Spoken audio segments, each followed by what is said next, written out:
సంవత్సరాలు లేక 60-70 సంవత్సరాలు జీవితం కొనసాగించిన తరువాత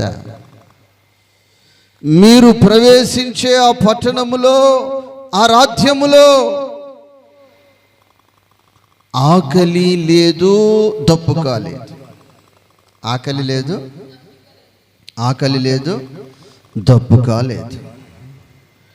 ఆకలి దప్పుక చింతలు మనో దుఃఖాలు లేవక్కడా. ఆకలి దప్పుక చింతలు మనో దుఃఖాలు లేవక్కడా. మహిమా కిరీటం పొంది పరిశుద్ధుని దర్శించేదన్. మహిమా కిరీటం పొంది పరిశుద్ధుని దర్శించేదన్. హల్లెలూయా. ఈ నీళ్లు మనము 60-70 సంవత్సరాలే త్రాగేది. ఈ ఆహారం మనం తినేది 60-70 సంవత్సరాలే. మనం ప్రవేశించే రాజ్యములో యుగ యుగాలు వేవేల సంవత్సరాలు అక్కడ ఆకలి లేని రాజ్యములోనికి మనం ప్రవేశిస్తాం. మరి ఆ రాజ్యములో ప్రవేశించాలి అంటే ఇక్కడ ఏమి చేయాలి అనే ప్రశ్న దేవుని వాక్యం చెప్తుంది. ఆకలి దప్పుగా దేని కొరకు? కూటి కొరకు, నీళ్ల కొరకు కాక నీతి కొరకు. ఆకలి దప్పుకులు గలవారు ధన్యులు, వారు తృప్తిపరచబడతారు. వారు ఆ రాజ్యములో ఎలా ఉంటారంటే తృప్తిగా ఉంటారు. చెప్పలం ఎలా ఉంటారు? తృప్తిగా ఉంటారు. నా ప్రియ దేవుని బిడ్డ, ఇక్కడ మనిషి తృప్తి లేకుండా జీవిస్తున్నాడు. అలాగే పాతాళములో ధనవంతుని బ్రతుకు జీవితాన్ని మనం చూసినా ఎలా ఉన్నాడు అంటే తృప్తి లేకుండా. అమ్మమ్మ ఏమి లేకుండా? తృప్తి లేకుండా ఉన్నాడు.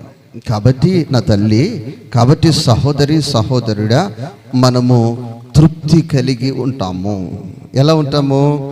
తృప్తి కలిగి ఉంటాము. అయితే మన జీవితంలో ఈ నీతి అనేది చాలా అవసరం. దేవుని బిడ్డలమైన మనము, యేసు రక్తము చేత కడగబడిన మనము, ముంచుట బాప్తిసం పొందిన మనము, ప్రభువుని వెంబడిస్తున్న మనకు ఈ నీతి చాలా అవసరమై ఉన్నది. ఆమేన్. ఏమై ఉన్నది? చాలా అవసరమై ఉన్నది. దేవునికి స్తోత్రము. హల్లెలూయా. అవసరమై ఉన్నది. మరి ఈ నీతి వలన ప్రియ దేవుని బిడ్డలారా చాలా ప్రయోజనాలు ఉన్నాయి. ఈ నీతిని మనం ఎలా సంపాదించుకోవాలి, ఈ నీతిని మనం ఎలా పొందుకోవాలి అని చూసినట్లయితే కొన్ని విషయాలు ఈ పూట మనము ధ్యానం చేసుకుందాం. ఒక్కసారి 2 చేతులు ఎత్తి దేవునికి స్తోత్రాలు చెల్లిద్దాం.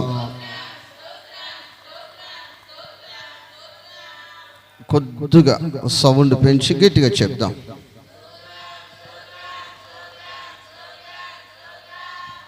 హల్లెలూయా, హల్లెలూయా. ఆది కాండము 15 అధ్యాయము 6 వాక్యాన్ని చదువుకుందాం. అతడు యెహోవాను నమ్మెను, ఆయన అది అతనికి నీతిగా ఎంచెను. అది అతనుకు నీతిగా ఎంచెను. ఇక్కడ ఒక భక్తుడు ఉన్నాడు. ఆ భక్తుడు వ్యాపారము చేస్తూ తమ జీవితాన్ని కొనసాగిస్తూ ఉన్నాడు. అయితే ఆ వ్యాపారము చేస్తున్న ఆ వ్యక్తిలో, ఆ జీవితాన్ని కొనసాగిస్తున్న ఆ వ్యక్తిలో, ఆ ధనము సంపాదిస్తున్న ఆ వ్యక్తిలో ఒక ఆశ పుట్టింది. నీతిగా బ్రతకాలి. ఎలా బ్రతకాలి? నీతిగా బ్రతకాలి. నా వ్యాపారములో నీతి లేదు.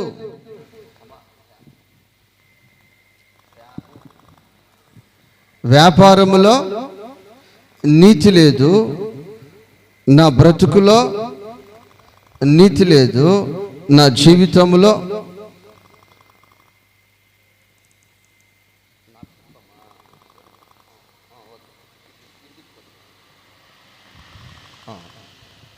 నా బ్రతుకులో నీతి లేదు, నా వ్యాపారములో నీతి లేదు, నా హృదయములో నీతి లేదు, నేనున్న ప్రాంతములో కూడా ఏమి లేదు, నీతి లేదు. అయితే ఈ వ్యక్తి జీవితంలో నీతి కొరకు ఒక ఆకలితో, ఒక ఆశతో, ఒక దాహముతో ఎదురు చూస్తున్నాడు. దాహమయ్యే వ్యక్తి నేను వెళుతున్న మార్గంలో నీళ్లు దొరికితే బాగుండు అన్నట్లు, ఆకలిగా ఉన్న వ్యక్తి నాకు ఏదైనా తినటానికి ఏదైనా దొరికితే బాగుండు అన్నట్లు ఈ వ్యక్తి చూస్తూ ఉన్నాడు. చెప్పాలి, ఏం చేస్తున్నాడు? చూస్తూ ఉన్నాడు, చూస్తూ ఉన్నాడు, చూస్తూ ఉన్నాడు. చూస్తున్న వ్యక్తికి, చూస్తున్న ఆ వ్యక్తికి, ప్రియ దేవుని బిడ్డలారా, నా దేవుని వాక్యం చెప్తుంది, ఆశ లేనోడిని దేవుడు కూడా దీవించలేడంట. ఏం లేనోడిని? ఆశ లేనోడిని. అయితే ఈ వ్యక్తి ఏం ఆశపడుతున్నాడు? ఈ వ్యక్తి ఏం ఆశపడుతున్నాడు? ఎవరు వస్తారా, ఏమి సహాయం చేస్తారా, సంఘ పెద్దలు ఏం సహాయం చేస్తారు, లేకపోతే పాస్టర్ గారు ఏం సహాయం చేస్తాడు, పాస్టర్ ఏం సహాయం చేస్తాయి అని చూడట్లా. ఇతని ఆశ ఏమిటంటే నీతి కొరకు ఒక ఆకలి, నీతి కొరకు ఒక దప్పికతో ఈ వ్యక్తి ఉన్నాడు. ఈ విషయాన్ని నా దేవుడు గమనిస్తూ ఉన్నాడు. దేవునికి స్తోత్రం. ఎవరు ఈ కుటుంబ అవసరముతో ఉన్నారో, ఎవరు ఏ పరిస్థితుల్లో ఉన్నారో నా ప్రభు చూస్తూ ఉన్నాడు. మరి నీ అవసరం ఉన్నప్పుడు నువ్వు ప్రభువుని ఆశిస్తున్నావా, లోకాన్ని ఆశిస్తున్నావా, లోకములో ఉన్నదాన్ని ఆశిస్తున్నావో కూడా నా ప్రభు చూస్తున్నాడు. అయితే ఈ వ్యక్తి మాత్రము నీతి కొరకు ఆకలితో ఉన్నాడు, నీతి కొరకు దప్పికతో ఉన్నాడు. ఈ వ్యాపారములో యథార్థత లేదు, నేను చేస్తున్న వ్యాపారములో యథార్థత లేదు, నీతి లేదు. ఇదిగో నీతి కలిగిన జీవితాన్ని నేను జీవించాలి. ఏమి జీవించాలి? నీతి కలిగిన జీవితాన్ని జీవించాలి. నా ప్రియ దేవుని బిడ్డలారా, ఒక ఇంటి దగ్గరికి వెళ్ళి ప్రార్థన చేసి, అన్న చాలా కాలం నుంచి మీరు ప్రార్థన చేస్తున్నారు, మా ఇంటికి వస్తున్నారు, మా బ్రతుకు మారట్లేదు, మా బాధలు పోవట్లేదు, మా బ్రతుకు మారట్లేదు, మా బాధలు పోవట్లేదు, చాలా కాలం నుంచి మీరు ప్రార్థన చేస్తున్నారని చెప్తే నేను చెప్పాను, మీరు నీతిగా బ్రతకాలి. ఎలా బ్రతకాలి అయ్యా అని ఒక ఆకలి దప్పిక మీ జీవితంలో ఉంటే నా దేవుడు మిమ్ములను మిమ్ములను మిమ్ములను దీవిస్తాడు అని చెప్పి, అప్పుడు వాళ్ళు చెప్పారు, అన్నా మా వ్యాపారమే సారా వ్యాపారం, మా వ్యాపారమే సారా వ్యాపారం, మరి అందులో నీతి లేదు, అందుకే ఇన్ని కేసులు మీ మీద ఉన్నాయి. నా ప్రియ దేవుని బిడ్డలారా, మీరు దాన్ని విడవగలిగితే, నా దేవుడు మాట్లాడుతుంటే అబ్రహాము ఆ వ్యాపారాన్ని విడిచిపెట్టాడు, మీరు విడిచిపెట్టగలిగితే ఇక ఆ సంతోషం వేరుగా ఉంటుంది, ఆ ఆశీర్వాదం వేరుగా ఉంటుంది. నిర్భయముగా ధైర్యముగా మీరు జీవించగలుగుతారు అని చెప్తే దాన్ని విడిచిపెట్టేసి ప్రియ దేవుని బిడ్డరా చక్కగా గొర్రెలను కొనుక్కున్నారు వాళ్ళు. దేవునికి స్తోత్రం. ప్రియ దేవుని బిడ్డలు ఎంతో ఆనందముగా ఎంతో ఆశీర్వాదకరముగా వారు కొనసాగుతూ ఉన్నారు. నా ప్రియ దేవుని బిడ్డ, ఈ మాట వింటున్న నీ జీవితంలో నువ్వు చేస్తున్న వ్యాపారము కావచ్చు, నువ్వు జీవిస్తున్న జీవితంలో నీతి లేదు. అయితే నీతిగా బ్రతకాలని ఒక దాహం, నీతిగా బ్రతకాలని ఒక ఆశ, నీతిగా బ్రతకాలని ఒక కోరిక నీలో పుడితే నా దేవుడు ఈ పూటే నిన్ను పిలుస్తాడు. దేవునికి స్తోత్రం. వాక్యము ద్వారా నిన్ను పిలుస్తాడు, దర్శనము ద్వారా నిన్ను పిలుస్తాడు, దైవజనుని ద్వారా నిన్ను పిలుస్తాడు. దేవునికి స్తోత్రం. అబ్రహామును నా దేవుడు పిలిచాడు. అబ్రహామా, నువ్వు చేస్తున్న వ్యాపారములో నీతి లేదు, నువ్వున్న వాతావరణములో ఆ ప్రజల మధ్యలో నీతి లేదయ్యా. వారి మధ్యను విడిచి, ఆ వ్యాపారమును విడిచి, ఆ దుర్వ్యాపారమును విడిచి, ఆ ప్రజలను విడిచి, ఆ అలవాట్లను విడిచి, ఆ భయానకరమైన పాపపు జీవితాలను విడిచి, ఇదిగో నన్ను వెంబడించు అని చెప్పాడు. దేవునికి స్తోత్రం. ఇప్పుడు నువ్వు ఒక వ్యాపారం చేసుకుంటున్నావు, ఒక కుటుంబ స్నేహితుల మధ్యలో నీవు ఉన్నావు. ఎవరు ఆ వ్యక్తి ఎవరు నీకు తెలియదు. ఒక స్వరంతో చెప్పేసాడు, ఇదిగో నాతో వచ్చేయని. నువ్వు వెళ్తావా?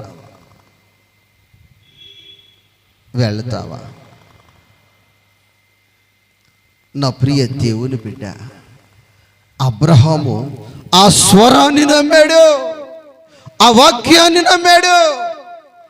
దేవునికి స్తోత్రం. ఏమనమ్మాడు అబ్రహాము? ఆ స్వరాన్ని నమ్మాడు, ఆ వాక్యాన్ని నమ్మాడు.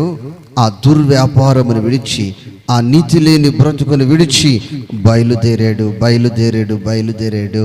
అయ్యా, అబ్రహాము ఎలా ఉన్నాడు, ఏం సంపాదించాడంటే, ముఖ్యముగా ముందు చెప్పింది, అది అతనికి, చెప్పాలి నాతో కలిసి, అది అతనికి ఎలా ఎంచబడింది? దేవునికి స్తోత్రం. ఇప్పుడు అబ్రహాము నీతిమంతుడైపోయాడు. ఆయన నీతిమంతులను ఆశీర్వదించు దేవుడు. గట్టిగా కొడదాం చప్పట్లో.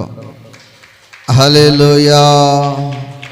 ఇప్పుడు అబ్రహాము చేతిలో ఆస్తులు లేవు, అబ్రహాము జీవితంలో ఆ పదవులు లేవు, అధికారాలు లేవు, ఏమి లేవు, ఏ రైట్స్ లేవు. కానీ నీతిని కలిగి ఉన్నాడు. చెప్పాలి. ఏం కలిగి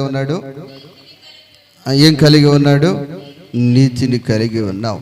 ఈరోజు యేసుక్రీస్తుని సొంత రక్షకునిగా అంగీకరించి విశ్వసించిన వారు, దేవుణ్ణి నమ్మిన వారందరూ కూడా ఆస్తులు లేకపోవచ్చు కానీ, అంతస్తులు లేకపోవచ్చు కానీ, పెద్ద పెద్ద బంగ్లాలు లేకపోవచ్చు కానీ, పదవులు లేకపోవచ్చు కానీ, నీతిని కలిగి ఉన్నారు.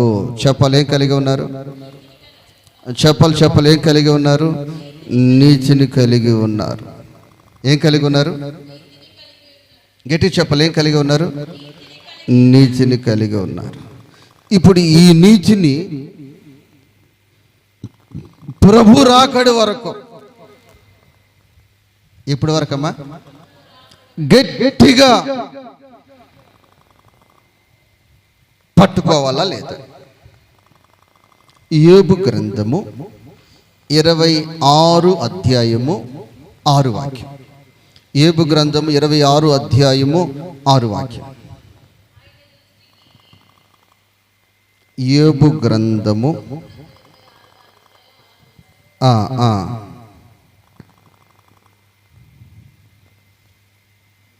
చదవమ్మా. ఆయన దృష్టికి పాతాళము తెరవబడి ఉన్నది, నాశన కూపము బట్టబయలుగానున్నది.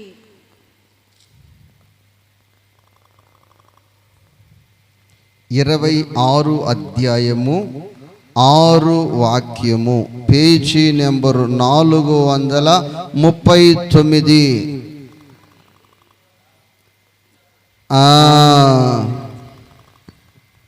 27. నా నీతిని విడువక గట్టిగా పట్టుకొందును. దేవునికి స్తోత్రం. ఇప్పుడు ప్రియ దేవుని బిడ్డలారు, ఈ భక్తుడు నీతిని గట్టిగా పట్టుకున్నాడు, నీతిని పట్టుకున్నాడు.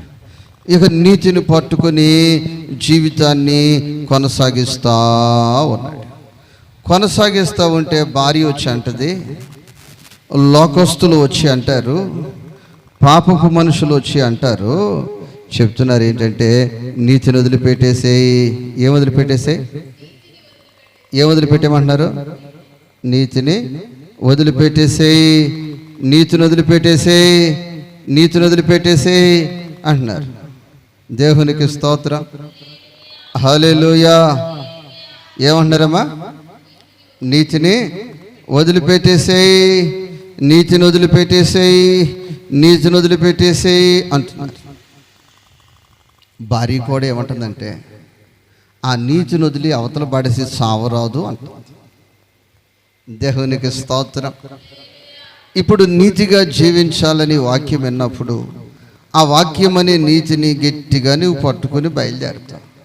బయలుదేరిన తర్వాత ఇక అనేక మంది శోధకులు, సాతానులు, పాపాత్ములు ఇక నీకు ఎదురయ్యి వాళ్ళు చెప్తారు, నీతిని విడిచిపెట్టు. ఏం విడిచిపెట్టు? నీతిగా బ్రతికితే ఏమొచ్చింది నీకు? నీతిగా విడిచిపెట్టు. యోబు గారు, నీతిగా బ్రతికావు కాబట్టి నీకు పెంట కుప్ప నీకు మిగిలింది. ఏం మిగిలింది? దెబ్బ నీకు మిగిలింది, రోగం నీకు మిగిలింది, అవమానమే నీకు మిగిలింది, ఆవేదనే నీకు మిగిలింది, దరిద్రమే నీకు మిగిలింది, శాపమే నీకు మిగిలింది. ఎందుకని అదే నీకు మిగిలిందంటే నువ్వు పట్టుకున్న నీతి అలాంటిది కదా. నీతిగా జీవించడం చాలా కష్టం. నీతిగా జీవించటం, దేవునికి స్తోత్రం. మరి ప్రియ దేవుని బిడ్డలారా, చాలామంది గట్టిగానే పట్టుకుంటారు కానీ నీతి ఏదో కొన్ని సందర్భాలు వచ్చినప్పుడు ఆ నీతిని కొందరు పాడేస్తారు, కొందరు విడిచిపెట్టేస్తారు. కానీ ఈ వ్యక్తి నా జీవిత జనములన్నీ, నా ఊపిరి పోయిన నా నీతిని నేను ఏం చేస్తాను? పట్టుకుంటాను అనట్లేదు, గట్టిగా. దేవునికి స్తోత్రం. ఇదిగో నేను ప్రతి ఆదివారము మానక ప్రారంభ ప్రార్థనలో ప్రభు సన్నిధిలో ప్రవేశించి మోకరించి ప్రారంభ ప్రార్థనలో నేను కలిసి ప్రార్థన చేస్తాను అని తీర్మానం చేసుకుంటాను. ఆదివారం ఉదయం అవగానే పడుకో అప్పుడేనా? తెల్లవారలేదు ఇంకా. ఏమంటుంది సాతాను? ఇంకా తెల్లలేదు, పడుకో. ఇంక 7 కూడా అవ్వలేదు, పడుకో. ఇంక 8 కూడా అవ్వలేదు, పడుకో. ప్రార్థన ప్రారంభించబడుతుందా? ఎవరు వస్తారులే, నెమ్మదిగా వెళ్ళొచ్చులే. అది ఆమె చూడు 12 గంటలకు వస్తుంది కదా, నువ్వు ఆమె కంటే ముందు వెళ్దు కానిలే. ఆ మనిషి తిండిపోతూ మనిషి తినటానికి వస్తుంది. సాతాను గడు నీకు ఎవరు చూపిస్తున్నాడు తెలుసా? ప్రారంభ ప్రార్థనకు వచ్చి చేతులెత్తి ప్రార్థించే వ్యక్తి వైపు చూడుకోకుండా నీకు అన్నట్టు తిప్పుస్తున్నాడు. అందుకే ప్రియ దేవుని బిడ్డలారా, అపోస్తుడైన పౌలు గారు గురి యొద్దకే పరుగెడుతున్నాడు, నేను యేసు వైపునే చూస్తున్నాను.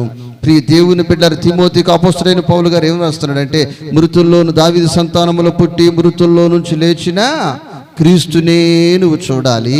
ఏ మనిషిని చూడకూడదు. ఎవరు చూడకూడదు?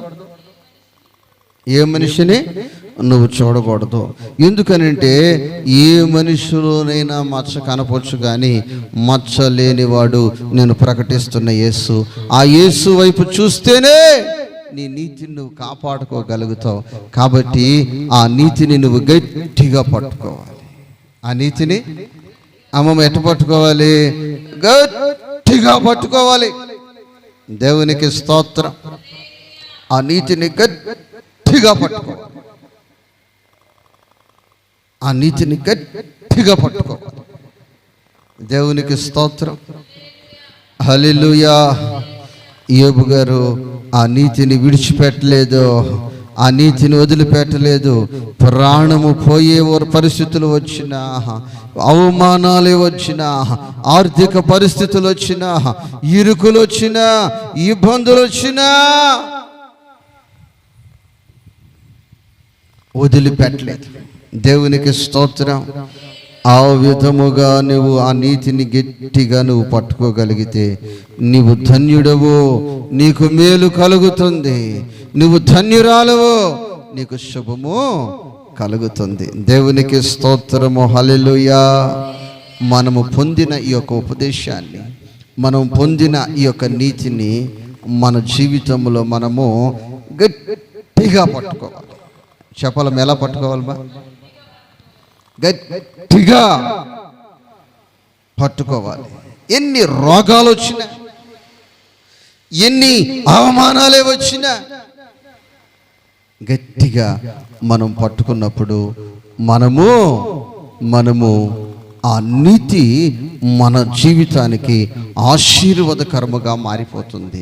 యోబు చరిత్రను మనం చూస్తే మొదటి ఆశీర్వాదం కంటే అధికమైన ఆశీర్వాదం, అధికమైన ఆరోగ్యం ఎలా వచ్చింది బాబు మీకంటే, నా బ్రతుకులో నేను దేన్ని పట్టుకున్నాను? గట్టిగా నీతిని గట్టిగా పట్టుకున్నాను, నీతిని గట్టిగా పట్టుకున్నాను.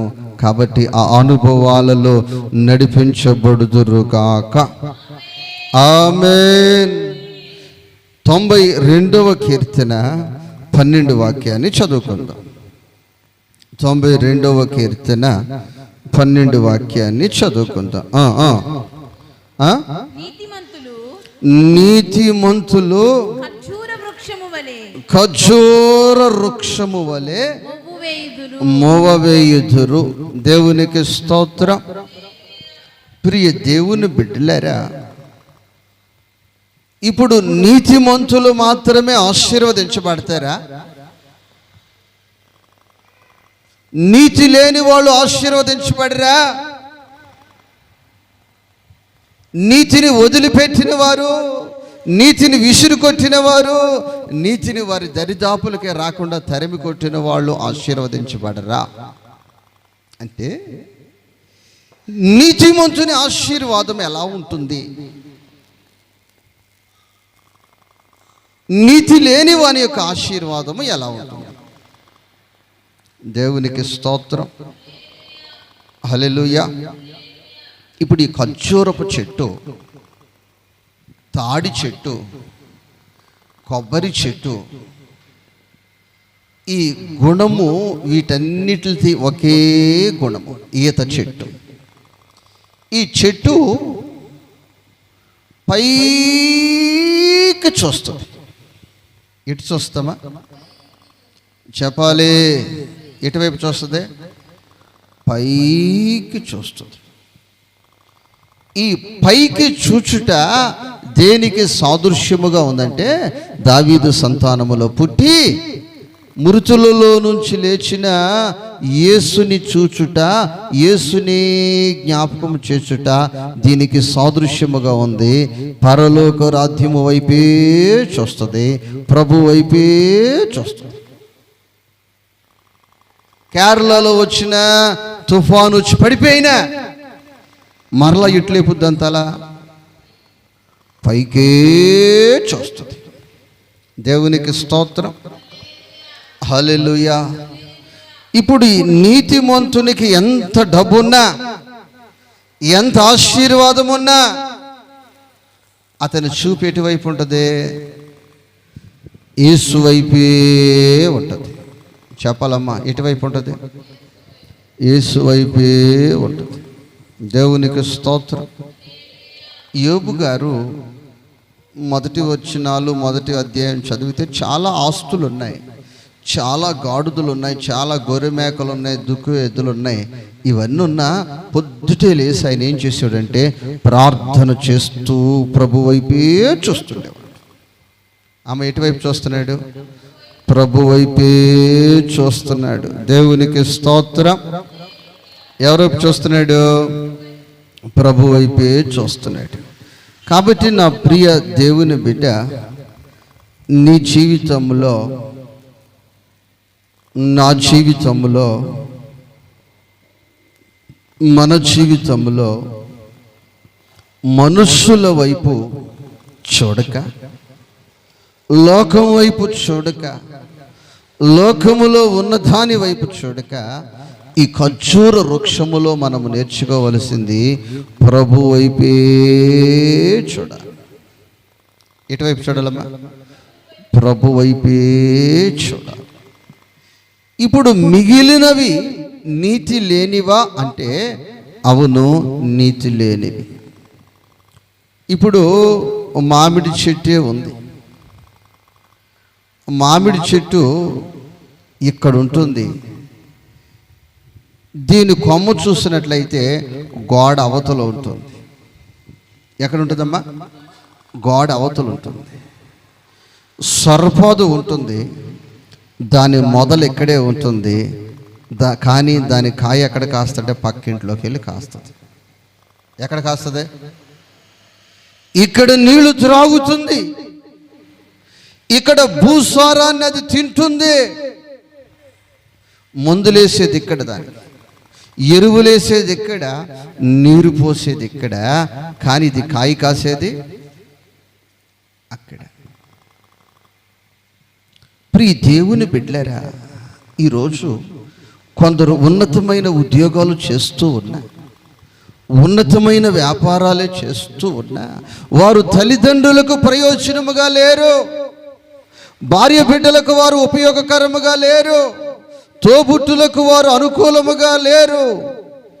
అమ్మా, నీ భర్త చాలా సంపాదిస్తున్నాడు కదా అంటే, నా భర్త నా దగ్గర తింటాడు, నేను ఉతికిన బట్టలు ధరిస్తాడు, ఇక్కడే ఉన్నట్లు ఉంటాడు, కానీ ఆదాయం మాత్రం ఎటు పోతుందో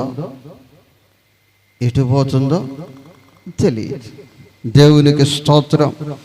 ఒక సహోదరి ఏడుస్తూ ఉంది. ఏమా, ఏంటి తల్లి నీ బాధ అంటే, నా భర్తకు 1,20,000 జీతం. ఏమి లేదు, ఎంత? 1,20,000. మేము అద్దింట్లోనే ఉన్నాం. ఎక్కడున్నా? సొంతిల్లు లేదు, ఏమి లేదు. ప్రియ దేవుని బిడ్డలారా, ఎందుకనమ్మా అంటే, ఇదిగో దీని మొదలున్నది ఇక్కడే, దీని కాయ ఎక్కడో, ఎటువైపు ఎవరు అనుభవిస్తున్నారో తెలియని పరిస్థితి. దేవునికి స్తోత్రం. ఈ ఖర్జూరపు కాయ పడితే అదే మొదల్లో పడిపోతుంది. దేవునికి స్తోత్రం. ఈ తాటికాయ పడితే అదే మొదల్లో పడిపోతుంది. ఈ టెంకాయ పడితే అదే మొదల్లో పడిపోతుంది. దేవునికి స్తోత్రం. కానీ ఈ సొరకాయ మాత్రం అలా కాదు, అవతల వారికి అప్పగించేస్తుంది. ఏం చేస్తే? అవతల వారికి అప్పగించేస్తుంది. నా ప్రియ దేవుని బిడ్డ, నా ప్రియ సహోదరి, నా ప్రియ సహోదరుడా, ఈరోజు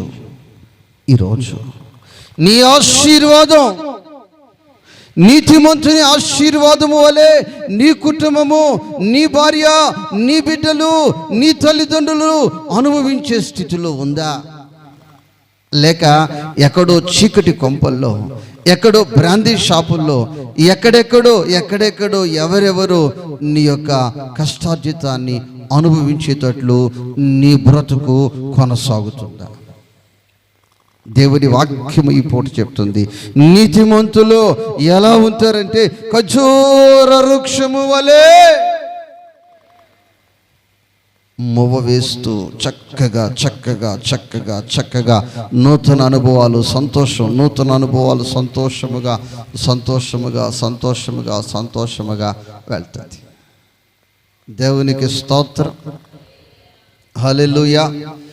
కాబట్టి నా ప్రియ తల్లి, నా ప్రియ సహోదరి, నా ప్రియ సహోదరుడా, మరి నీ జీవితంలో నువ్వు చేయవలసింది ఖర్జూర వృక్షము వలె మువ్వవేస్తూ నీ జీవితాన్ని కొనసాగించినప్పుడు ఇంకా శ్రేష్టమైన ఆశీర్వాదానికి యోగ్యునిగా మార్చబడతావు. ఆ ప్రారంభ వాక్యాన్ని చదువుకుని మనం ముగించుకుందాం. 5వ అధ్యాయము 6వ వాక్యం. మత్తయి సువార్త 5వ అధ్యాయం 6వ వాక్యం. నీతి కొరకు ఆకలి దప్పులు గలవారు, దేని కొరకమ్మా? నీతి కొరకు. రైట్. తర్వాత పదం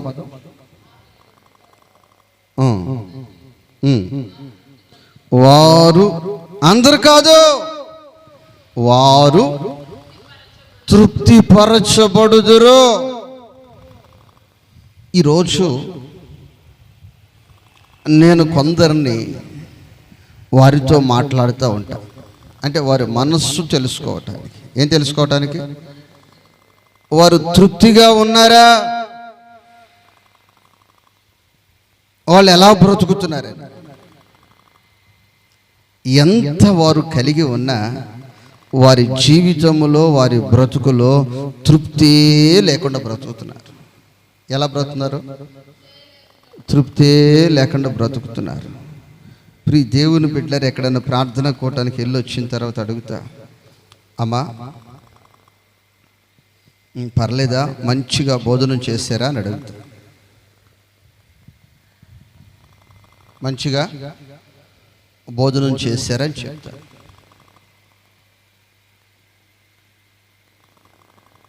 ఏమా అసలు నోటికి సహించల, అసలు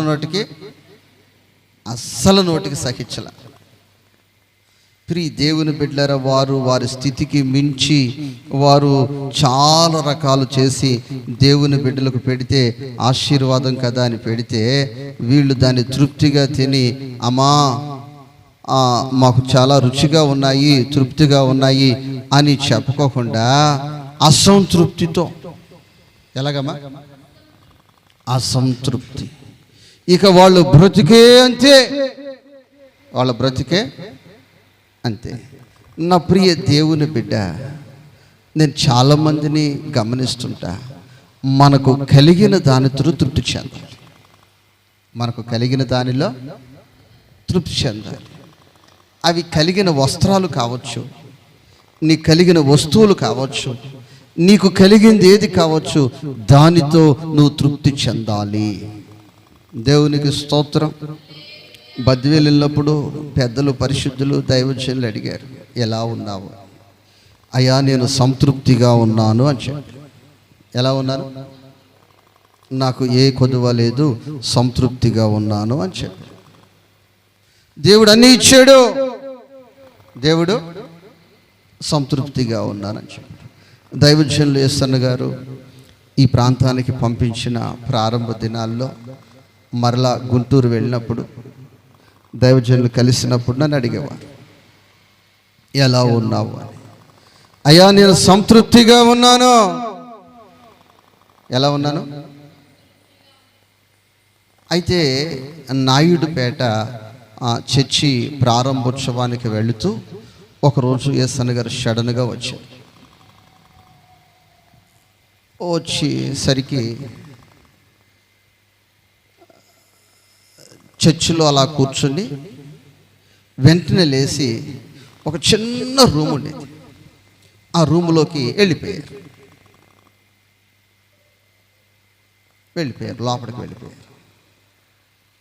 లోపలికి వెళ్ళిపోయి అంతా పరీక్షించారు.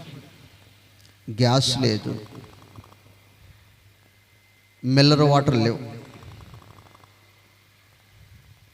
ఉప్పు, కారం, దినుసులు ఏమేమి ఉన్నాయో మొత్తం చూస్తే ఎందులో ఏమి లేవు, ఉప్పు మాత్రం ఉంది. ఆయన నన్ను అడిగారు, ఇంత పరిస్థితుల్లో ఉండి వస్తావు, మళ్ళీ బొమ్మలాగా తిరిగి వచ్చేస్తావు, అడిగితే పర్లేదంటావు, చెప్పాలి కదా, నేను ఇస్తాను కదా. నా ప్రియ దేవుని బిడ్డలారా, నేను మౌనంగా ఉన్నాను. కారు ఎక్కి వెళ్ళేటప్పుడు ప్రార్థన చేయి అన్నారు నన్ను. భయపడతా ప్రార్థన చేశాను. ప్రార్థన చేసిన తర్వాత పాస్టర్ మన పిల్లలు ఆ పాస్టర్ వస్తే ఇవి నీకు ఇంట్లో వాడుకోవటానికి ఆ యొక్క పప్పులు ఆ కూరగాయలు తెచ్చుకో, కుటుంబ అవసరాలకు వాడుకో అని ఆ యొక్క కొంత ధనాన్ని ఒక 2,000 రూపాయలు ఆ దినాల్లో చేతులు పెట్టి వెళ్ళారు. నా ప్రియ దేవుని బిడ్డలారా, నీ పరిస్థితి ఏ విధముగా ఉండొచ్చు, నీవు సంతృప్తిగా నీ మాట ఉండాలి. అమ్మమ్మ ఎలా ఉండాలమ్మా? చెప్పాలి ఎలా ఉండాలి? సంతృప్తిగా ఉండాలి, బడాయిగా ఉండకూడదు. ఎలా ఉండకూడదు? బడాయిగా ఉండకూడదు. దేవునికి స్తోత్రం. ఎప్పుడైతే ఆ సంతృప్తిగా నీ జీవితాన్ని కొనసాగిస్తావో అప్పుడు నీ జీవితంలో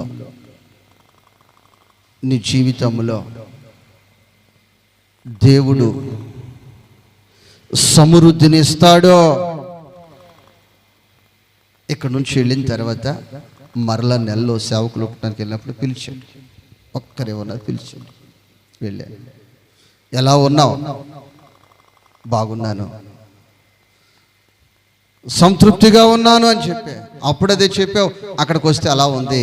అసలు ఏం కావాలి నువ్వు చెప్పు, ఏం కావాలి చెప్పు అని.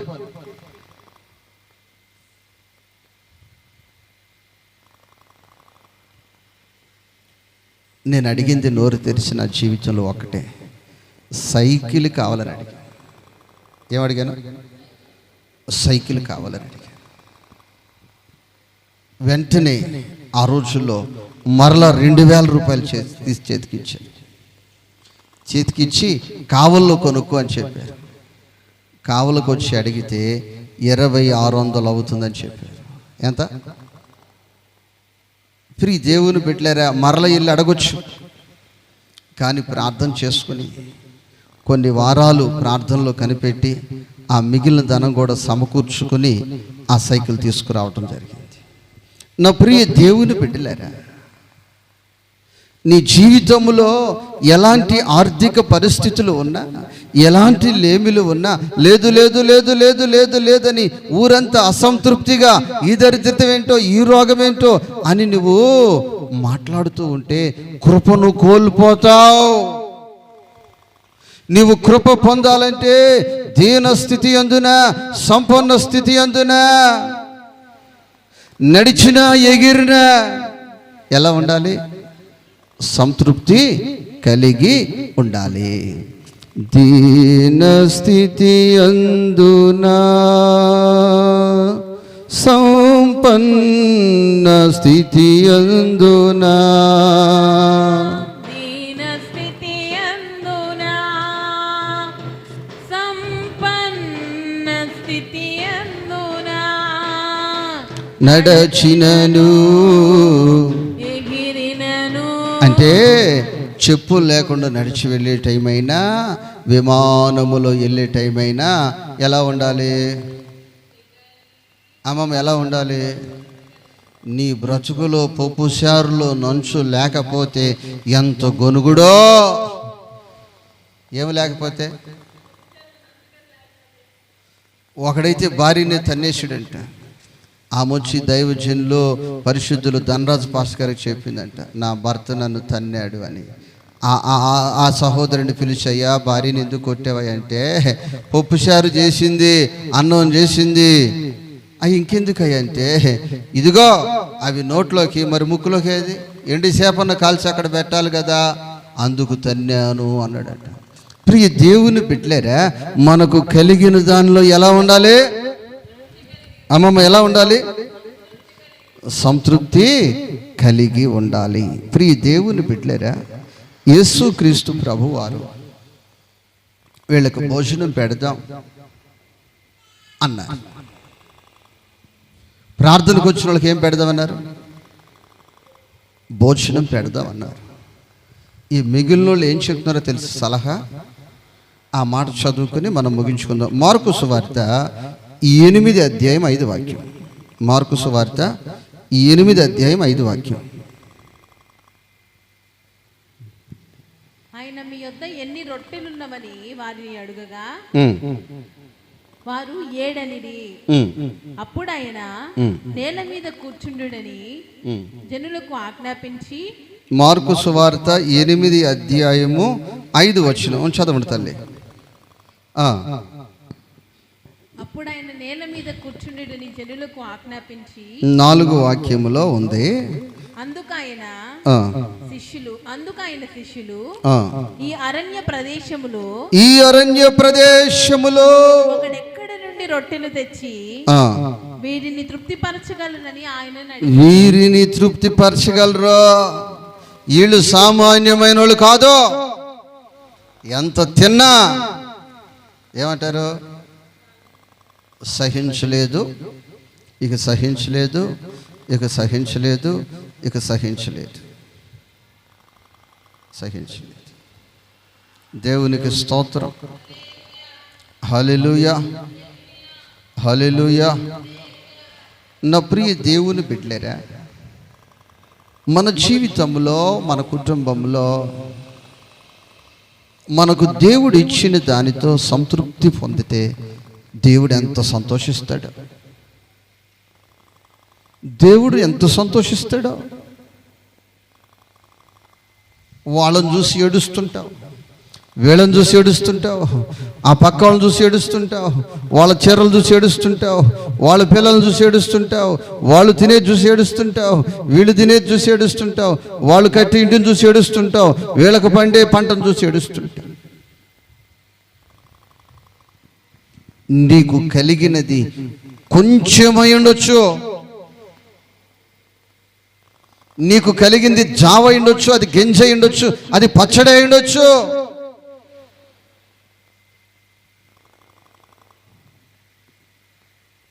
దేవునికి స్తోత్రం.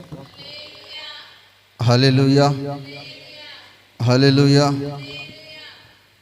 మనకు కలిగిన దానితో, దేనితో కలిగిన దానితో ఎలా ఉండాలంటే సంతృప్తిగా ఉండాలి. ఎలా ఉండాలమ్మా? సంతృప్తిగా ఉండాలి. దేవునికి స్తోత్రం. ఇదేంటి కొంపలో పట్టిన దరిద్రం? ఎంత లెక్కన పడుతుంటే కిలోమీటర్ పడుద్దన్నమాట. ఎక్కడికైనా పడుద్ది. ప్రియ దేవుని బిడ్డలేరా, దైవజనులు యేసన్న గారికి గుడ్డు తినాలని ఆశపడ్డాడు. ఏం తినాలని? కొడుకు. అన్నతో పాటు ప్రేమక్క ఉన్నారు, కోటక్క ఉన్నారు. ఆ దగ్గరలో ఉన్న కోళ్ళుపారం దగ్గరికి పావలా ఉంటే పట్టుకుని వెళితే ఒకటి ఇచ్చారట. ఇక్కడ ఉన్న ఎంతమంది? 3. అప్పుడు యేసన్న ఏమి అడిగాడంటే, అయ్యా డామేజ్ గుడ్లు అయితే ఎన్ని వస్తాయి అని అడిగాడు. అవి అయితే 3 ఇస్తాను అంటే కొద్దిగా పగిలిపోయినవి ఉంటాయి.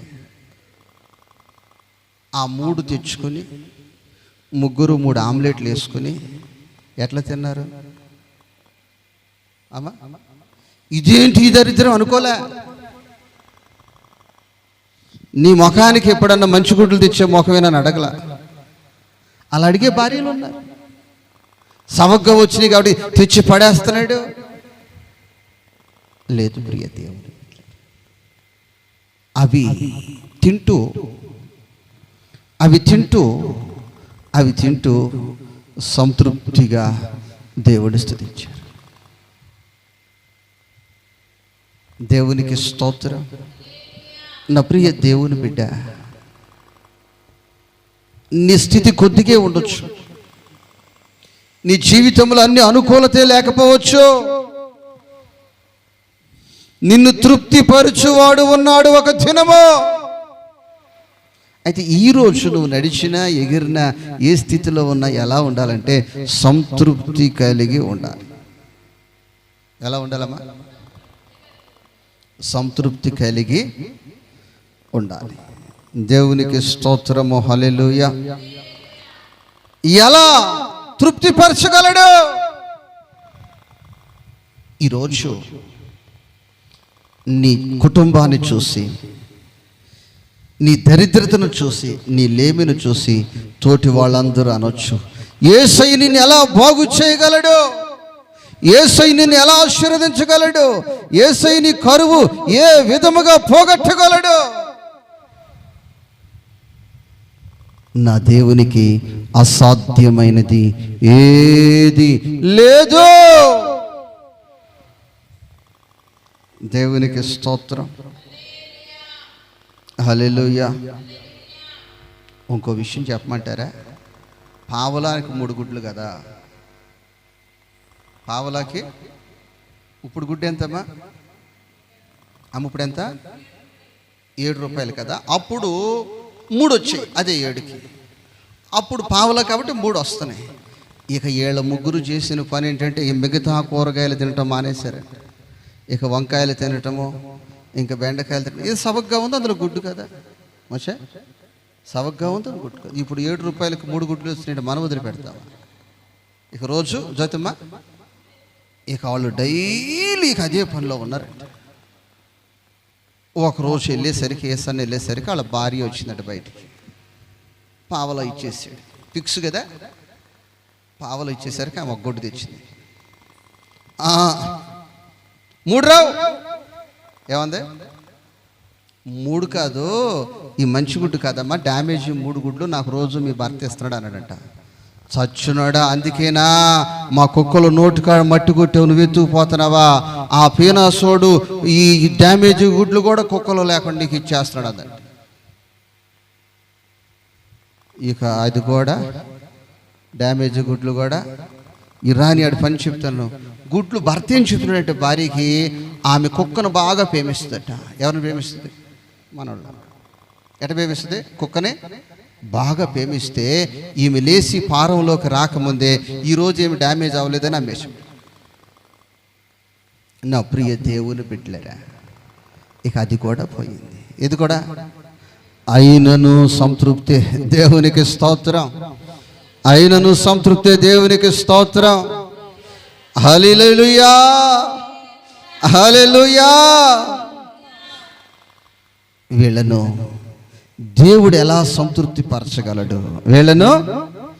వీరిని సంతృప్తి ఎలా పరచగలరు? దేవునికి స్తోత్రము, హల్లెలూయా. ఇప్పుడు 8 వాక్యాన్ని చదువుకుందాం. 8 వాక్యాన్ని చదువుకుందాం. వారు భోజనము చేసి తృప్తి పొందిన మీదట. దేవునికి స్తోత్రం కూడా చప్పట్ల. హల్లెలూయా, హల్లెలూయా. వేవేల మంది ప్రజలు ఉన్నారు. అది చూస్తే అరణ్యము. అయినను నా దేవుడు ప్రతి ఒక్కరిని తృప్తిపరిచిన వాడు. దేవునికి స్తోత్రం. నీ కుటుంబాన్ని తృప్తిపరచగలడు, నీ బిడ్డలను తృప్తిపరచగలడు, నిన్ను తృప్తిపరచగలడు. దేవునికి స్తోత్రం. ఆ దినములు నీ కన్నులతో నువ్వు చూస్తావు. దేవునికి స్తోత్రం. నా ప్రియ సహోదరి, నా ప్రియ సహోదరుడా, ఆ రోజు చూస్తే ఏమీ లేవు. దైవజనులు యేసన్న గారు రోజు చూస్తే ఏమీ లేవు. కానీ ఈ పూట దేవుడు అధికమైన ధాన్యాలు ఇచ్చాడు. ఏమిచ్చాడమ్మా? దానికి సాక్షులు మీరు. అధికమైన ధాన్యాలు ఇచ్చాడు. ఏ కొదవ ఈరోజు ఈ పరిచర్యలో లేదు.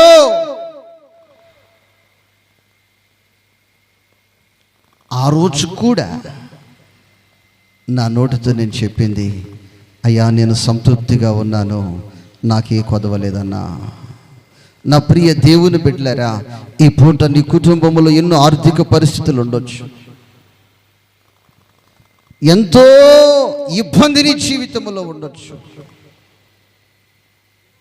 నువ్వు సంతృప్తిగా ఉన్నాను అని నీ నోటితో పలకగలిగితే నా దేవుడు ఆమేన్ అంటాడు. ఏమంటాడమ్మా? ఏమంటాడమ్మా?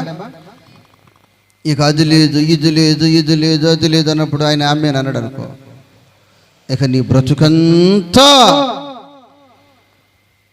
ఇక చిరాకుతోనే లేదు